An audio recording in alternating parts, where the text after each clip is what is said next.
अस्सलाम वालेकुम, मेरा नाम है ज़ुहैब भट्ट और ये है तालीम का कारोबार बनाम सरकार। अक्सर में कहा जाता है कि दो तरह के कारोबार बड़े ही कामयाब हैं और बड़ा ही फ़ायदा देते हैं। पहला कारोबार रोटी का शुरू कर लें आप, रोटी बिकनी है, किस तरह की भी रोटी निकाल लें, रोटी जो सी है कभी आपकी फ्लॉप नहीं हो सकती। आपने खुदा ना खास्ता वो मरी हुई मुर्गियाँ भी बेच रहे हैं ना, तो भी बिक रही हैं, कोई ना कोई ले रहा है। कोई गंदा पानी का शरबत बना के बेच रहा है ना, वो भी बिक रहा है, कोई ना कोई ले रहा है, लोग पी ही जा रहे हैं। प्यास लगी हुई है, प्यासे हैं, पानी पीने को अवेलेबल नहीं है, कहीं पे मिलता नहीं है, तो कोई रेडी वाला नज़र आता है, हम पानी पी लेते हैं उससे जाके, हमें पता होता है कि जहर है या क्या है, पी लेते हैं और बाद में बीमार हो जाते हैं। इसी तरह का एक बिज़नेस है, बड़ा अहम बिज़नेस है, वो है तालीम का बिज़नेस। तालीम की ज़िम्मेदारी भी सर रियासत की है। अगर हम हमारा सोशल कॉन्ट्रैक्ट पढ़ें, सोशल कॉन्ट्रैक्ट जो दुनिया में जो रियासतों के दरमियान आवाम का होता है, उस सोशल कॉन्ट्रैक्ट में रियासत बाउंड होती है कि वो आवाम को अच्छी तालीमी सहूलियात मैसर करे, आवाम के लिए पैदा करे कि आवाम को प्राइवेट स्कूल्स में ना जाना पड़े। दुनिया में इसी तरह है, दुनिया में जो बड़े बड़े तरक्की याफ्ता मुल्क हैं, वहाँ पर जो टैक्स की मद में पैसा इकट्ठा होता है, उस पैसे से सरकार कोशिश करती है कि बेहतरीन तालीम के मौके लोगों के बच्चों को दिए जाएँ। यहाँ पर ऐसा है कि सरकारी स्कूल की हालतें आपके सामने हैं, लेकिन अब जो मिनिस्टर साहब हैं हमारे राना सिकंदर याद साहब, वो बड़ी कोशिश कर रहे हैं, बल्कि उन्होंने एक दफ़ा ये भी कहा कि मेरा बच्चा भी सरकारी स्कूल में जाएगा। ये भी उन्होंने एक दफ़ा वीडियो मैंने उनकी देखी थी, तो अब जाएगा कि नहीं जाएगा वो भी आज उस शो में उनसे पूछेंगे। लेकिन जो कारोबार है ये प्राइवेट स्कूल वाला, ये इतना फ़ायदेमंद है कि जिसका कोई हिसाब नहीं। जब दिल करता है तनख्वाह उसकी फ़ीसें बढ़ा देते हैं। अब वो फ़ीसें उनसे ले रहे हैं जहाँ बच्चे दो तरह के स्कूल में जाते हैं, एक है लोअर मिडिल क्लास का प्राइवेट स्कूल, एक है मिडिल क्लास का प्राइवेट स्कूल, एक है थोड़ा सा अपर मिडिल क्लास का प्राइवेट स्कूल, एक है high class high and elite private school. ये जो मिडिल क्लास वाले होते हैं ना, ये बेचारे फंसे हुए हैं, ये लोअर मिडिल क्लास और अपर मिडिल क्लास में फंस जाते हैं। ये करते हैं कि ये कोशिश करते हैं एलीट में दाखिल होने की, वहाँ पर भी परेशान होकर वापस आते हैं। ये कब कोशिश करते हैं लोअर मिडिल क्लास में जाने की, यहाँ भी परेशान हो जाते हैं, इनके बच्चों को तालीम मिल नहीं पाती। तो सबसे ज़्यादा पिस्ता जो उनका तबका है वो मिडिल क्लास का पिस्ता है। अब अपर मिडिल क्लास वाले कोशिश करते हैं, वो छलांग लगा के जाने की कोशिश करते हैं एलीट क्लास में कि हम किसी तरह एलीट में शामिल हो जाएं। थोड़े पैसे आ जाते हैं, तो जब थोड़े पैसे आ जाते हैं तो वो जब एलीट क्लास में घुसने की कोशिश करते हैं और उनके प्राइवेट स्कूल में जाते हैं, तो वहाँ वो फीसें दे नहीं पाते, फिर वहाँ परेशान हो जाते हैं। वो वहाँ कोशिश करते हैं कि हम किसी तरह मरीज से जान छुड़ाओ, ये हो क्या रहा है, किस तरह कर रहा है। और प्राइवेट स्कूल जो उनसे हैं वो आपकी ज़रूरियात और आपकी क्या कहते हैं नेसेसिटीज़ और इन तमाम चीज़ों से खेलने का बड़ा अच्छा कारोबार करते हैं। वो आपको बताते हैं कि यहाँ पर एयर कंडीशन है, यहाँ पर VIP सिटिंग है बच्चों के लिए, बच्चों के लिए एक बड़ा खूबसूरत शानदार माहौल है, बच्चों के लिए यहाँ पर वो हमारे पास पूल्स भी हैं, हमारे पास यहाँ पर बहुत अच्छी गेमिंग एक्टिविटी भी है। यहाँ बच्चा जब पढ़ के जाएगा तो फर इंग्लिश बोलेगा और वो दुनिया में जो दूसरे बच्चे हैं जो पढ़े लिखे हैं उनमें बैठ के बड़ा फ़ख्र महसूस करेगा। मैं आपको बताऊँ, मैं एक मिडिल क्लास से ताल्लुक़ रखने वाला इंसान हूँ और मैं सरकारी स्कूल से पढ़ के यहाँ तक आया हूँ और मेरा कॉलेज भी सरकारी था। मैं गवर्नमेंट कॉलेज से मैंने ग्रेजुएशन की है, मैंने Beaconhouse national university private university से स्कॉलरशिप के ऊपर अपना मास्टर्स किया है और मैं Islamia high school Sheranwala gate से पढ़ के मैट्रिक करके यहाँ तक आया हूँ और सरकारी स्कूलों में ही पढ़ा हूँ। इवन के 7वीं 8वीं में तो हमारे पास स्टार्ट होते थे, हम उस पर बैठ के पढ़ा करते थे। ये मैं आपको बता रहा हूँ और मैं यहाँ आपके सामने खड़ा हूँ। अब यहाँ से आप अंदाज़ा लगा सकते हैं कि सरकारी स्कूलों की एजुकेशन क्वालिटी में कितना फ़र्क आया है। मुझे मेरे उस्ताद, जब मैं अपने उस्ताद की तरफ देखता हूँ और आज मैं किसी प्राइवेट स्कूल में मौजूद उस्ताद की तरफ देखता हूँ या टीचर की तरफ देखता हूँ, तो मुझे लगता है कि इनको तो कुछ आता ही नहीं है। वो जो हमारे उस्ताद थे वो क्या बेहतरीन उस्ताद थे, वो किस तरह पढ़ाते थे, वो किरदार साजी इंसान साजी में हमारी मदद करते थे। बल्कि ये जो उस्ताद हैं, जो आजकल के उस्ताद हैं, वो सिर्फ मशीनें डेवलप कर रहे हैं, वो सिर्फ एक रेगुलर चीज़ पढ़ा रहे हैं, उस रेगुलर और ट्रेडिशनल एजुकेशन के इर्द गिर्द आपको घुमाते जा रहे हैं। वो आपको इंसान नहीं बना रहे, वो आपकी किरदार साजी नहीं कर रहे। ये तमाम मुश्किल सूरत हाल है। एक बड़ा इशू पड़ा हुआ है, वो ये है कि एक स्कूल है, इसका नाम है इंटरनेशनल स्कूल। हमने इस इंटरनेशनल स्कूल के जो ऑनर हैं शहजाद साहब, उनसे भी रब्ता किया, लेकिन वो उन्होंने अपना मौक़िफ़ नहीं देना पसंद किया या वो कहीं बिज़ी हो गए। लेकिन हमारी तरफ से रब्ता हुआ कि हमने उनसे रब्ता किया और उनसे जानने की कोशिश की कि जनाब ये आपके स्कूल को लेके एक इशू क्रिएट हुआ है, आपने अपनी फ़ीसें जो आपने छुट्टियों में ये बता के कि जनाब इतने % रियायत कर दी, रजिस्ट्रेशन छोड़ दी और लोगों ने जब ढेर सारे लोगों ने रजिस्ट्रेशन करवा ली तो आपने एकदम से फ़ीसें बढ़ा दी। तो लोगों को लगा कि आपने उनके साथ धोखा किया, तो वो धोखे का मौक़िफ़ लेने के लिए हमने उनसे रब्ता किया, लेकिन वो बिजी से। लेकिन जो पेरेंट्स एक्शन कमेटी है जो इससे मुतासिर हुई है, उन पेरेंट्स से हमने बातचीत की। आए चल के पेरेंट्स से बात करते हैं और देखते हैं कि उनका मुद्दा क्या है और वो कितने परेशान। दोस्त से बात कर रहा था कि पाकिस्तान में बेहतरीन प्रॉफिटेबल बिजनेस कौन सा है। मेरे दोस्त ने कहा यार तुम ना कोई दुकान खोल लो। फिर कुछ अर्सा बाद मैंने उससे पूछा कि प्रॉफिटेबल बिजनेस कौन सा है। उसने कहा यार तू एक काम कर, कोई ट्यूशन सेंटर खोल ले। मैंने कहा ट्यूशन सेंटर, उसने कहा ट्यूशन सेंटर खोल, फिर तो स्कूल खोल, फिर प्राइवेट स्कूल बना, फिर उसमें एक कमरे में एसी लगा दे, अच्छे अच्छे लोग वहाँ बिठा दे और अच्छे अच्छे कपड़े पहना के, फिर जो जो लोग आए वो पढ़ाई की बाद में बात करेंगे, पहले उनको माहौल दे, माहौल देने के बाद उनसे जितनी मर्जी फीस डिमांड कर ले वो तुझे फीस दे देंगे और बड़ा प्रॉफिटेबल बिजनेस होगा। इसमें तेरा कुछ नहीं जाएगा, उसमें तो अपने जो तेरे टीचर्स होंगे उनको अपनी मर्जी से तनख्वाहें दें जितना तेरा दिल करेगा और फीसें भी अपनी मर्जी की लें जितना तेरा दिल करेगा। और मैंने देखा जब इस तरह नज़र दौड़ाई तो इतना प्रॉफिटेबल बिजनेस नज़र आया कि जो इसके मालिकान हैं वो अमीर तरीन लोग हैं पाकिस्तान के। जो प्राइवेट स्कूल की चेन्स हैं उनके जो मालिकान हैं वो अमीर तरीन लोगों में शुमार होते हैं क्योंकि वो प्राइवेट स्कूल की चेन चलाते हैं। प्राइवेट स्कूल्स आहिस्ता आहिस्ता लगता है ऐसे ही है मुबैना तौर पे एक माफिया सा बनता जा रहा है। उस माफिया से लड़ने के लिए भी लोग हमेशा रहे हैं। तो एक पेरेंट्स एक्शन कमेटी बनी हुई है, वो पेरेंट्स एक्शन कमेटी के जो प्रेसिडेंट फाउंडर हैं मोहम्मद अयूब साहब, वो हमारे साथ मौजूद हैं, उनसे बात करते हैं। आज भी ये केस है, वो केस ये है कि एक स्कूल ने फीसें कम की दिखाने के लिए कि जल्दी जल्दी हमारे पास आओ। लोग जब एडमिशन कराने पहुँचे तो कुछ अर्से के बाद उन प्राइवेट स्कूल ने जब वो लोग आ गए अपने बच्चों को दाखिल करवा दिया, उन्होंने फीसें फिर बढ़ा दी। यानी कहा अब फीसें दोगे तो बच्चे पढ़ेंगे, यानी कि मिड ऑफ सेशन उन्होंने फीसें बढ़ा दी। और मिड ऑफ सेशन का मतलब ये होता है कि अब आप बाउंड हैं, अब अपना बच्चा यहाँ से उठा के कहीं पे लेके नहीं जा सकते, आप मजबूर हैं कि आपको वो फीसें जमा करवानी पड़ेंगी। तो मोहम्मद अयूब साहब से बात करते हैं। अस्सलाम वालेकुम। वालेकुम अस्सलाम। कैसे हैं आप? बहुत शुक्रिया जी। अयूब साहब क्या माजरा हो गया? माजरा ये हो गया है कि हम इस सोसाइटी में हमारे पास एक अलमिया ये है कि हमारी जो गवर्नमेंट है पब्लिक सेक्टर के अंदर एजुकेशन का मेयार पिछले कई दहाइयों से नीचे आ रहा है और प्राइवेट स्कूल माफिया जो शक्ल अख्तियार कर गया है ये ऊपर से ऊपर जा रहा है। और उसके साथ साथ ये कर रहा है कि ये पेरेंट्स को ब्लैकमेल करता है और एडमिशन लेते वक्त पेरेंट्स से वादे कुछ करते हैं और अगले साल ही डिस्काउंट ख़त्म करके और फ़ीसों में बेशारबा इजाफा कर देते हैं। जिसकी मिसाल ये है कि पंजाब गवर्नमेंट ने जो पंजाब एजुकेशन एक्ट 2017 का उसमें कोई भी स्कूल 5% से ज़्यादा फ़ी इंक्रीज़ नहीं कर सकता। 10-15 और ये 10-15 तो व्हाट्सअप पीछे बात रह गई। मैं आपको प्रूफ देता हूँ, मेरे पास फ़ी चालान मौजूद हैं। International school Lahore, ISL, pine Avenue और रिंग रोड के जो पेरेंट्स हैं वो आपको बताएंगे कि मेरे आपको ये प्रूफ देता हूँ कि इन्होंने 58,000 मेरे बच्चे से 2023 में फ़ी ली। उसके नेक्स्ट ईयर इन्होंने इसकी में 10% इंक्रीज़ किया 63,800 और उसी में 63,800 के 8 माह बाद जो कि एक साल में 2 दफ़ा इंक्रीज़ नहीं करते उसे 32.35% इंक्रीज़ करके फ़ीस को 84,760 पे ले आए। और मेरे पास चालान मौजूद हैं। हम इनसे बात करने के लिए गए और सरकारी तौर पे सिर्फ 5% पर ईयर ये 5% बढ़ा सकते हैं और 8% तक सब्जेक्ट टू द अप्रूवल। अगर ये कोई लॉस शो करें कि हमें लॉस हो रहे हैं तो हम फिर 8% इन्हें डिस्ट्रिक्ट रजिस्टर्ड अथॉरिटी इनको अप्रूवल दे देती है सब्जेक्ट टू द फाइनेंशियल दिखाने पर। अच्छा, रूलिंग है, हमारे पास रूलिंग भी है। हमने कुछ 6 साल पहले एक केस किया था, इनके पास फाइल शू किया था, उसके अगेंस्ट हमें हाई कोर्ट ने उस पर इंक्रीमेंट इनसे बाउंड कर दिया कि 5% से ज़्यादा नहीं होना चाहिए। अच्छा, अब ये जो आप स्कूल की बात कर रहे हैं इन्होंने क्या किया? जी ISL स्कूल है जी। जब इन्होंने फ़ी के वोचर्स घरों में आए और उसके अंदर जब मैंने अपने वोचर को कैलकुलेट किया तो 42.85% का इजाफा है।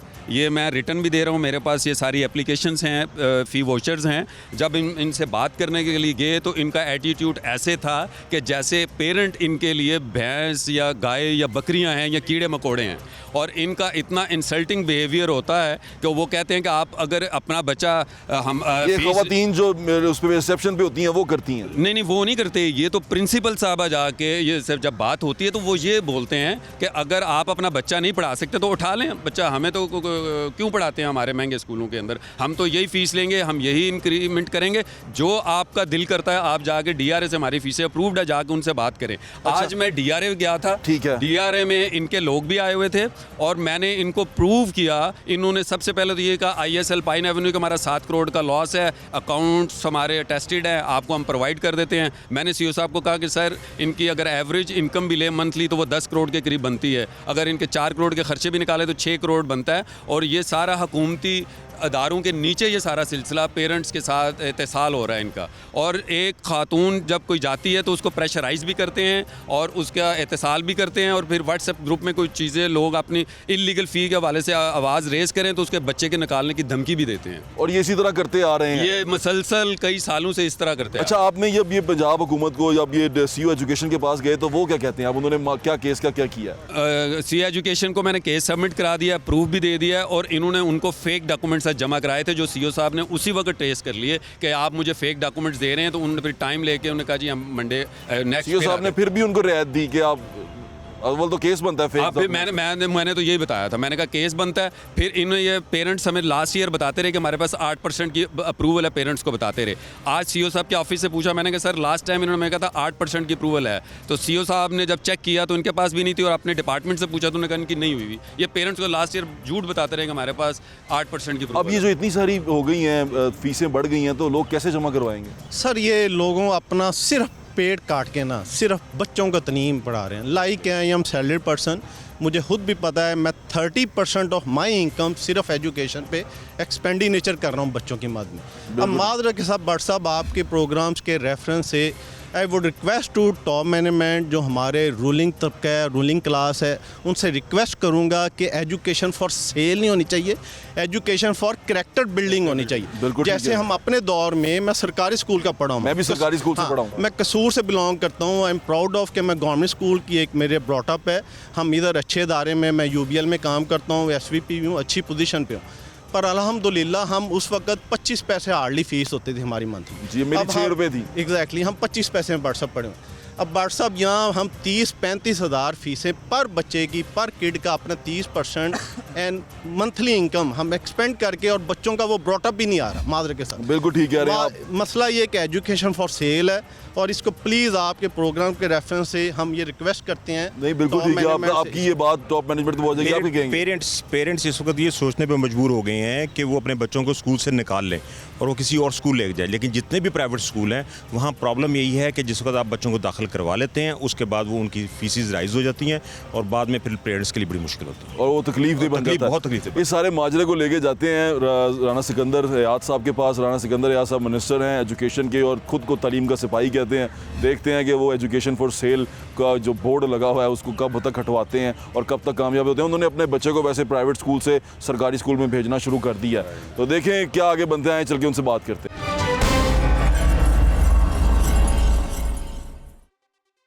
पेरेंट्स की बात आपने सुन ली। अब ये जो प्राइवेट स्कूल हैं ये भी मॉनिटर होते हैं, इनके ऊपर भी एक अथॉरिटी है, सरकार इनके ऊपर चेक एंड बैलेंस रखती है, प्राइवेट स्कूल्स को देखती है। तो वो सरकार इसके बारे में क्या कर रही है और सरकार प्राइवेट स्कूल्स की इन जो मुबैना बदमाशियाँ हैं इनको लेके क्या उसने फैसला किया और कैसे काम करेगी। क्योंकि जब गर्मियों की छुट्टियाँ होंगी, जिस बच्चे की फीस 30,000 रुपया महाना है, तो यानी कि 90,000 रुपया वो घर बैठे बैठे उनको देना पड़ेगा स्कूल को। ये क्या माजरा है कि गर्मियों की छुट्टियों में हमें फ़ीसें किस तरह देनी है, ये तमाम माजरा जो उनसे हमें डिस्कस करना है। तो वज़ीर जो तालीम है राना सिकंदर हयात साहब आए, उनके पास चलते हैं और ये माजरा डिस्कस करते हैं। सूबाई वज़ीर तालीम हमारे साथ मौजूद है राना सिकंदर हयात, उनसे बात करते हैं। अस्सलाम वालेकुम राना साहब। जी अस्सलाम वालेकुम। कैसे हैं आप? मैं बिल्कुल ठीक हूँ, आप ठीक हैं? आई एम वेल जज़ाकल्लाह। राना साहब बड़ा अच्छे काम कर रहे हैं, बड़ा अच्छा लग रहा है मुझे। मैं आपकी एक वीडियो देख रहा था पिछले कुछ दिनों में, आपने एक स्कूल के बारे में बनाई थी, एक सोशल मीडिया की वीडियो थी जिसमें आपने कहा कि एक सर्टन स्कूल है, इंटरनेशनल स्कूल है, उस स्कूल की हमने फ़ीसों का जो प्रॉब्लम था वो सॉल्व कर दिया है और वो बिल्कुल फ़ीसें बढ़ा नहीं पाएंगे।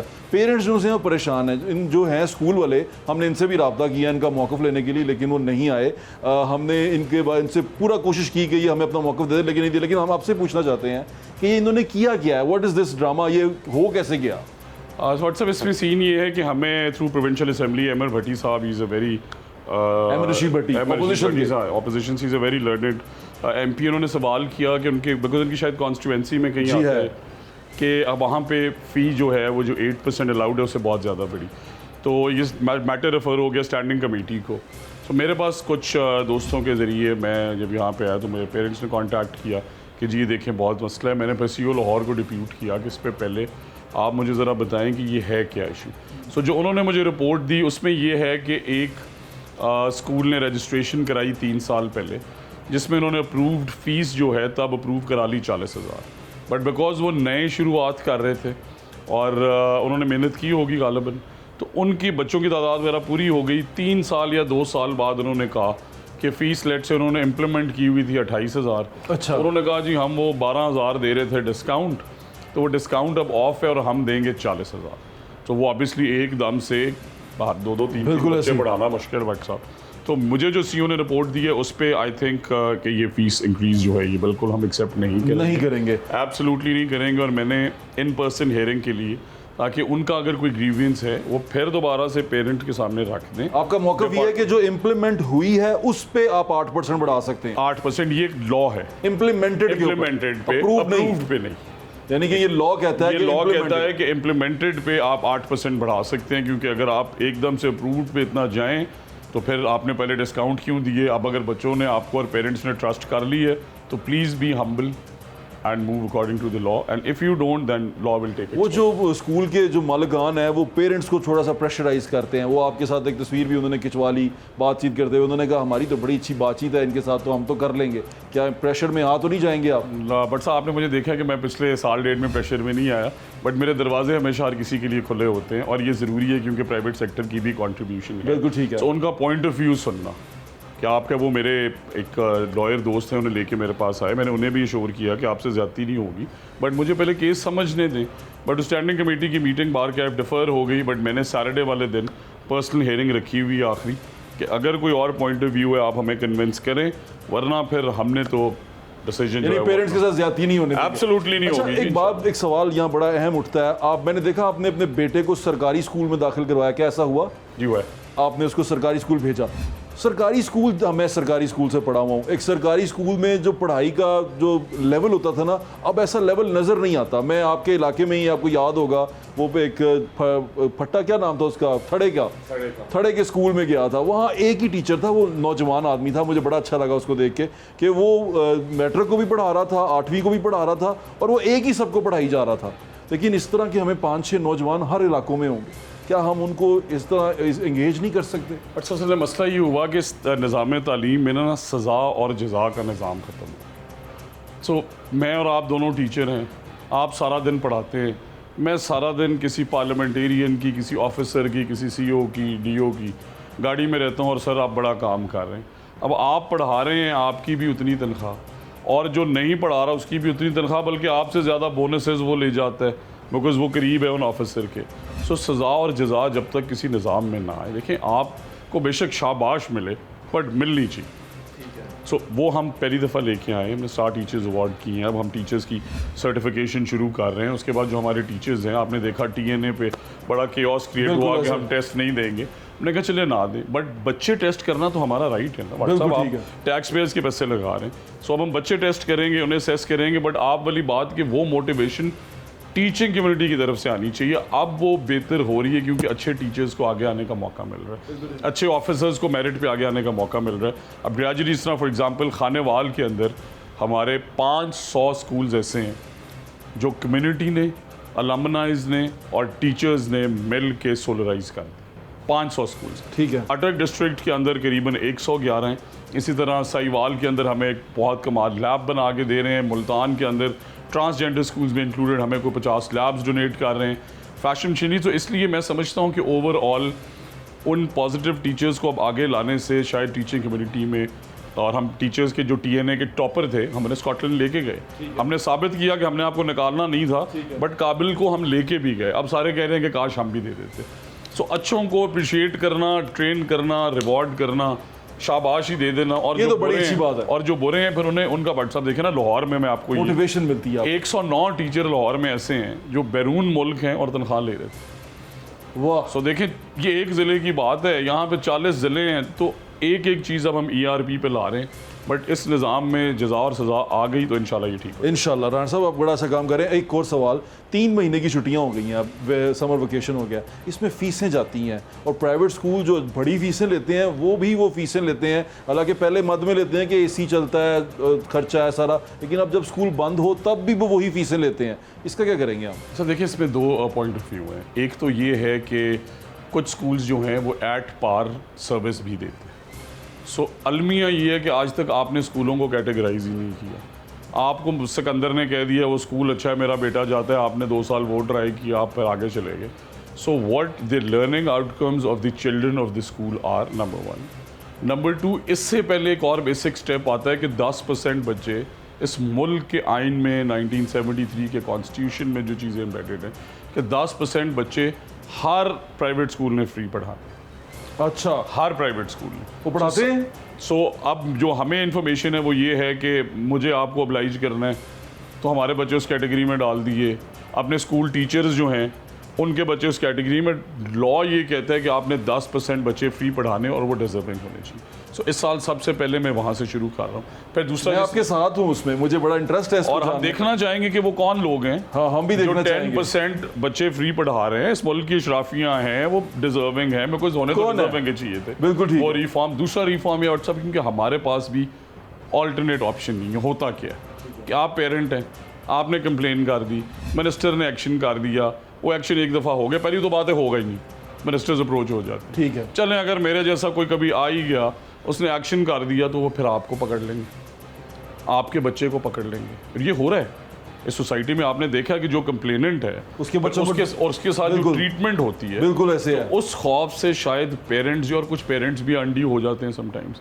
तो इस सारे प्रोसेस के अंदर किस स्कूल की क्या रैंकिंग है, उसकी कितनी फ़ीस होनी चाहिए, हमारे ख्याल में वो लेना चाहते हैं 3 लाख भले से ले, बट हम पेरेंट्स को बताएंगे कि हमारे ख्याल में इस लर्निंग आउटकम के मुताबिक इन्हें ये चार्ज करना चाहिए। फिर ऐसे स्कूल्स भी हैं जो फीस आप तो बहुत बाउंड करेंगे उनको कि वो ये चार्ज करें या वो पेरेंट्स की हाँ, चॉइस है? उन्हें देखें, सबसे बड़ी बात, सबसे प्राइवेट एजुकेशन पूरी दुनिया के अंदर कहीं भी आप इंग्लैंड चले जाएं, यहाँ से हम सारे पढ़ने गए वहाँ पे, तो आप उसे उस तरह कैप नहीं कर सकते। ठीक है। अगर किसी ने 3,000 वाले प्राइवेट स्कूल में पढ़ाना है पढ़ाए, बट 80,000 वाला प्राइवेट स्कूल भी है, तो आप उसे कैटेगराइज नहीं कर सकते। हाँ, ये आप ज़रूर कर सकते हैं कि 3 मेजर स्लैब्स बना दें कि लो कॉस्ट ये हैं, मिडिल इनकम ये है, इनकी ये सहूलतें आपने देनी है। आप 3 से 9,000 ले लें, बट फिर साइंस लैब उस लेवल का, ठीक है, वो आप कंप्यूटर चेक लेवल, करेंगे। वो हम चेक करेंगे। और इसका जो इंटीग्रेशन जो है वो क्यों नहीं होती कि आप एक CEO लाहौर है, वो कितने स्कूल चेक करे। सो ये चीज़ें आपने आउटसोर्स करनी है। ये सर्विसेज हम आउटसोर्स करने आप वाले करने जा रहे हैं? हम करने जा रहे Very हैं कि nice. हमें यार ये लैब्स हैं, there is hundreds and thousands of private companies, young बच्चों ने बनाई हुई, आप हमें चेक कर दें कि ये 500 लैब्स का क्या स्टैंडर्ड है, आपने सर्टिफाई करना है, हमने उन्हें कहना चलेंगे हर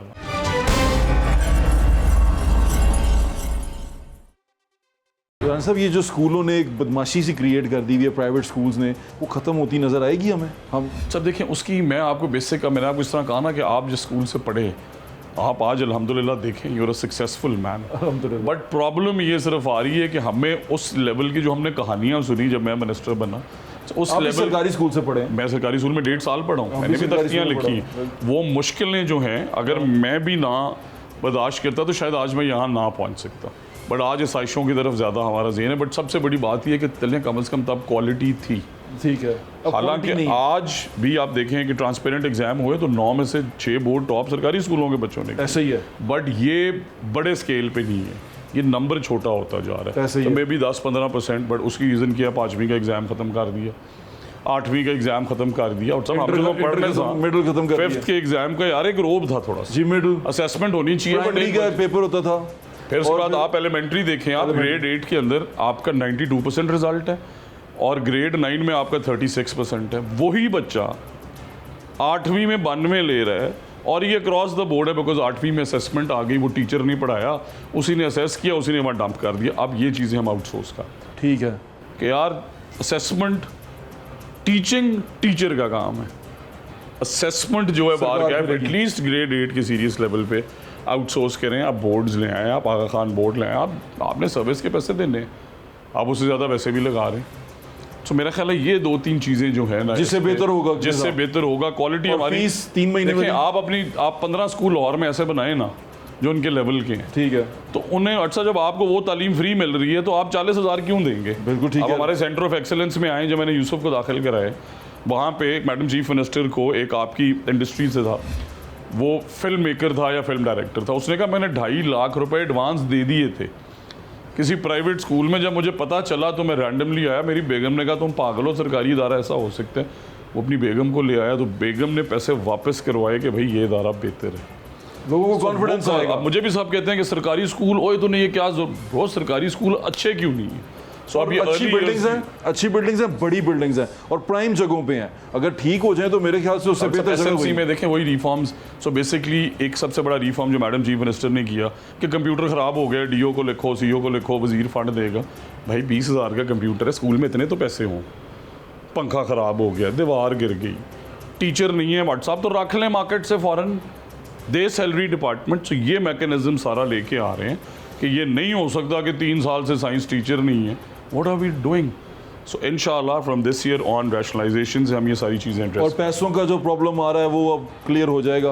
एंड अब जाते जाते आखिरी बार हम ये आपसे क्लियरली दोबारा सुनना चाहते हैं कि जो इंटरनेशनल स्कूल जो है, जो एक स्पेसिफिक स्कूल है, उसका जो इम्प्लीमेंटेड उनकी जो है फीस, उसके ऊपर वो 8% ले सकते हैं, उससे ऊपर नहीं से लॉ ये कहता है। लॉ ये कहता है, ये मुझे बाकायदा मैं आपको ये ऑन एयर कह रहा हूँ कि ये मुझे सीओ लाहौर ने, मैंने जब उन्हें बुलाया कि आपकी 4-5 दिन की क्या फाइंडिंग है, मैं साउथ पंजाब से आ गया हूँ, मैं बड़ा कंसर्न हूँ, पेरेंट्स रोज़ पूछते हैं, तो उन्होंने मुझे ये बताया कि सर ये इन्होंने गलती की है, ये कानून में नहीं है इजाज़त, और एक्चुअल फिगर्स ये हैं। और हमने कहा फिर हमने इसी के साथ स्टैंड करना है।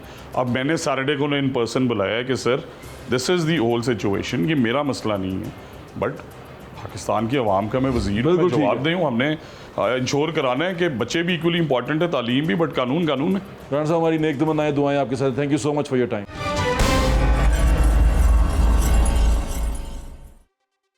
राणा सिकंदर याद साहब की आपने बात सुन ली, वो डिटर्मिन्ड हैं, वो चाहते हैं कि लोगों को इंसाफ मिले, लोगों को बेहतरीन तालीमी सहूलियात मिले जो सरकार देना चाहती है। नौजवान आदमी है, वो डिटर्मिन्ड है इस चीज़ के ऊपर कि लोगों के साथ ज़्यादती ना हो। अब एक चीज़ बड़ी अहम है जो यहाँ अभी हमने सारे जो केस में जिसमें हमें पेरेंट्स ने बात की और अभी हम यहाँ पर आकर मौजूद हैं, वो ये है कि हमने, मैं दोबारा से बता दूँ कि हमने रब्ता करने की कोशिश की स्कूल के जो ऑनर हैं शहजाद साहब, CEO साहब हैं, उनसे कि हमें अपना मौक़िफ़ दे दें, हम आपसे बात करना चाहते हैं, लेकिन वो अपनी मसरूफियात की वजह से हमें टाइम नहीं दे पाए, लेकिन हमने पूरा अपना फ़र्ज़ अदा किया। अब दूसरी बात रही, हमने सरकारी मौक़िफ़ लिया, सरकारी अपने पेरेंट्स का मौक़िफ़ सुन लिया, उन्होंने कहा हमारे साथ ज़्यादती हुई है, हमें जो फ़ीस कही गई थी जिस पे हम वहाँ गए थे, उसके बाद हमसे ज़्यादती की गई कि उसको एकदम बढ़ा दिया गया, और बढ़ा के उसको फिर ज़्यादा से ज़्यादा फ़ीस करके और उसके ऊपर आगे से इंक्रीमेंट लगाया गया, यानी कि जितना 8% जो बढ़ता था वो उसके ऊपर लगाया गया। लेकिन कानून ये कहता है कि जो आपने इम्प्लीमेंट किया है, यानी कि जो फ़ीस आप इम्प्लीमेंट कर चुके हैं, उस फ़ीस के ऊपर आप बढ़ोतरी करेंगे। चाहे आपने अप्रूव 40 करवाई थी, लेकिन अगर आपने इम्प्लीमेंट 26,000 रुपया किया है तो 26,000 रुपये के ऊपर इंक्रीमेंट होगा 8% का, वो 40,000 रुपये नहीं होगा। और ना 40,000 आप लगा सकते हैं क्योंकि आपने लोगों को बेच दिया ये कह के कि 26,000 रुपये हमारी फ़ीस है। अब ये कानून कहता है, इसके बाद होगा क्या वो आने वाला वक्त बताएगा, लेकिन हमारी कोशिश यही है कि लोगों के साथ इंसाफ हो, लोगों को बेहतरीन सहूलियात, जो तालीमी सहूलियात हैं वो मिलें। अब दूसरी बात यहाँ आकर जो हमने नोटिस की, जो हमें फ़ील होती है, मुझे कम अज़ कम फ़ील होती है, वो ये होती है कि मैं सरकारी स्कूल से पढ़ा हुआ हूँ, इस्लामिया स्कूल शेरांवाला गेट उसका नाम है जहाँ से मैं पढ़ा हूँ। अब उस स्कूल के अंदर जो मैंने तालीम हासिल की है, जिस तरह मैं निकला हूँ, मैं अगर आज मैट्रिक के बच्चे को देखता हूँ या मैट्रिक के बच्चे से बात करता हूँ तो उसका वो लेवल नज़र नहीं आता। आपने अपने बड़ों से सुना होगा जो मेरी उम्र के लोग हैं कि भाई उस दौर दा मैट्रिक किया होया इस दौर दे BA दे बराबर सी। तो अब ये सोच लें कि हमारे दौर का किया हुआ मैट्रिक इस दौर के मास्टर्स के लड़के के बराबर है। क्यों है? उसकी वजह ये है कि काउंसलिंग नहीं हो पा रही, इंसान साजी नहीं हो पा रही, स्टूडेंट टीचर का रिश्ता जो उनसे है ना वो बड़ा अजीब सा हो गया है। स्टूडेंट ये सोच के आता है कि मैं पैसे दिते ने, मैं देखो पढ़ना है, मैनू इलम मेरे दिमाग च पाना है, और टीचर ये सोचता है कि भाई मैनू जिन्ने पैसे मिल रहे हैं मैं उन्ना ही पढ़ाना है, मैं 100 छड़ा या 2 छड़ा। वो सरकारी स्कूल में सरकार को ऐसे लिया जाता है कि भाई ये तो माले मुफ्त दिले बेरहम वाला हिसाब हो जाता है। देखिए, मैं आपसे दरख्वास्त ये करना चाहता हूँ, और स्पेशली मेरे जैसे माड़े लोग जितने हैं उनसे, जहाँ सरकार का पैसा आता है ना उसके ऊपर ये मत सोचा करें कि अब ये बेदरेक खर्च होगा, यहाँ काम करें ना करें कोई मसला नहीं है। जैसे हमारा ये ट्रेंड है कि हम सरकारी नौकरी हमें लगवा दें, क्यों, और जाओ ना जाओ एक ही गल है। भाई सरकारी नौकरी में जो आपको पैसे मिलेंगे वो आपके और मेरे खून पसीने की कमाई के पैसे हैं, वो हमारे टैक्स के पैसे हैं जो तनख्वाह की सूरत में आपको मिलेंगे। तो सरकार में अगर जो बंदा नौकरी करता है उसको चाहिए कि दिल लगा के नौकरी करे, क्योंकि उसके हाथ में जो पैसा आ रहा है उसको आवाम की खिदमत का आ रहा है और आवाम का पैसा उसके हाथ में आ रहा है। तो वहाँ पर नाइंसाफ़ी बिल्कुल ना करें। प्राइवेट ऑर्गेनाइजेशन और प्राइवेट जगह तो आपके संगी तो 9 रख के काम कराते हैं, वो कहते हैं भाई हमें पूरा रिजल्ट चाहिए, 10 रुपये लगा रहे हैं ना तो 10 रुपये की मेहनत करके दिखाओ। सरकार पुछदी नहीं ना, क्योंकि सरकार च साढ़े तल्लुकात बड़े निकल आते हैं, फलां दे नाल तल्लुक, फलां दे नाल कोई गल नहीं, आंदा तो आए, नहीं आंदा तो कोई गल नहीं, हाज़री लग जाएगी, तनख्वाह भी आ जाएगी। वो सरकार की तनख्वाह असल में आप अपना ही गोश्त काट काट के खा रहे होते हैं। फिर ऐसे लोग जो सरकारी नौकरियों पर काम करते हैं और काम नहीं करते, उनको कोई हक़ नहीं है सरकार पर तनकीद करने का, सरकार के किसी भी काम पर तनकीद करने का वो कोई हक़ नहीं रखते, क्योंकि वो खुद काम नहीं करते तो वो किसी को काम करने का कैसे कह सकते हैं। इसलिए जब भी सरकारी जहाँ पर जगह आए, मेरी असातिज़ा से भी दरख्वास्त है कि हमें वो असातिज़ा चाहिए। अगर आप चाहते हैं ये मुल्क कौम तरक्की करे, ये मुल्क कौम के जो बच्चे हैं ये इस कौम के ममार हैं, हम बचपन में पढ़ते आए हैं, तो इन ममारों को आप क्या बना रहे हैं, इन लोगों को, इन बच्चों को, इस नई नस्ल को आप क्या सिखा रहे हैं, नई नस्ल के दिमाग में क्या चीज़ें डाल रहे हैं। इनको बेहतर करेंगे, आपका मुस्तकबिल बेहतर हो जाएगा, फिर लोग वो बात सच हो जाएगी उस शख्स की चाहे उसने वो क्या कहते हैं सियासी ब्लफ मारा हो, चाहे उसने नारा लगाया हो, लेकिन वो बात सच हो जाएगी कि लोग बाहर से आएंगे यहाँ पर काम करने के लिए भी और यहाँ पर रहने के लिए भी। इतनी बेहतरीन जगह बन जाएगी अगर सिर्फ आप अपने फ़राइज़ को समझना शुरू कर दें। हम अपने बचपन में फ़ोक लोर सुनते आए हैं, कहानियाँ सुनते आए हैं। आज आपके बच्चे जो उनसे हैं वो नर्सरी राइम्स, वो भी किसी और मुल्क की या किसी और लोगों को व्लॉग देखते हैं यूट्यूब के ऊपर। उनको किसी को पता ही नहीं है कि हमारे फ़ोक लोर्स क्या हैं, हमारी जो सकाफ़त है वो क्या है, हमारे अदब आदाब क्या हैं, हमारा उठन बैठन की है। तो ऐसे बच्चों को इन चीज़ों से दूर करके दोबारा फैमिली नॉर्म्स की तरफ लेके आएँ, मेरी आपसे गुजारिश है। मुआशरा बेहतर हो जाएगा। अपना ख्याल रखें। अल्लाह हाफ़िज़। पाकिस्तान जिंदाबाद।